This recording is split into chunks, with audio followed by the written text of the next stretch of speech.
Are you completely overwhelmed and exhausted, but nothing seems to help? Do you feel stressed and nervous, but also wonder if something more serious like burnout is at play?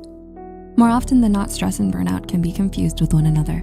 Elizabeth Scott, PhD, writer at Very Well Mind, defines stress as the physical, emotional, or psychological strain caused by change. Burnout, as defined by the helpguide.org medical team, is that same strain, but instead caused by excessive stress.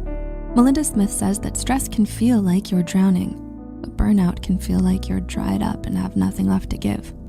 Because the symptoms of stress and burnout are very similar and overlap, it can be a challenge to tell the two apart. Mistaking one for the other could lead to harm, especially when trying to treat it. For this reason, it's important to know how to tell if you have stress or burnout and what you can do about it. Number 1, fatigue. Psychotherapist Dr. Brian E. Robinson says while stress can be awful, depleting, and negatively impact your health, people who are stressed are still able to cope with the demands and pressures of life. Dr. Robinson goes on to say that when someone has burnout, they're unable to cope anymore and are completely overcome with exhaustion. Experiencing burnout can feel like something has completely sucked the life out of you.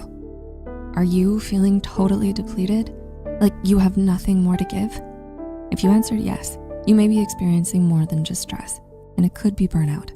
Number 2, burnout coach Montanez says that burnout can be hard to identify because it comes on quietly and slowly over a long period of time. In fact, psychologists Herbert Freudenberger and Gail North have outlined 12 phases to burnout.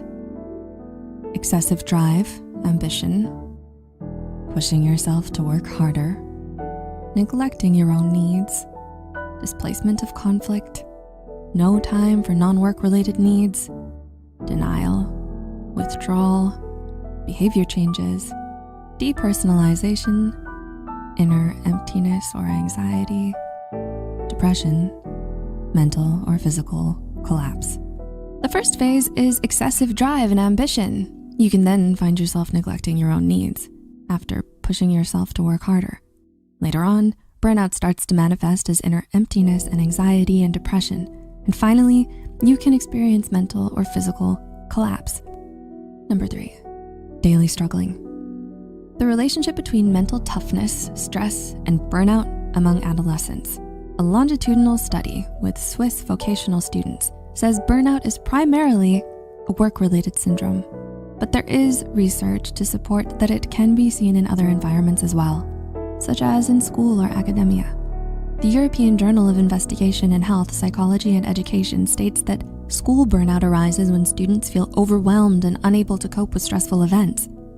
Do you notice that you're unable to cope with the stress that sets in while working away on a variety of tasks and responsibilities during your day? Whether you're in school or college, work or volunteering, it can be understandable why you might be completely exhausted. You're carrying a lot, and there are tons of expectations on your shoulders. If you feel like you aren't able to show up in the way you used to and are absent, unreliable, and generally just not yourself, it may be more than just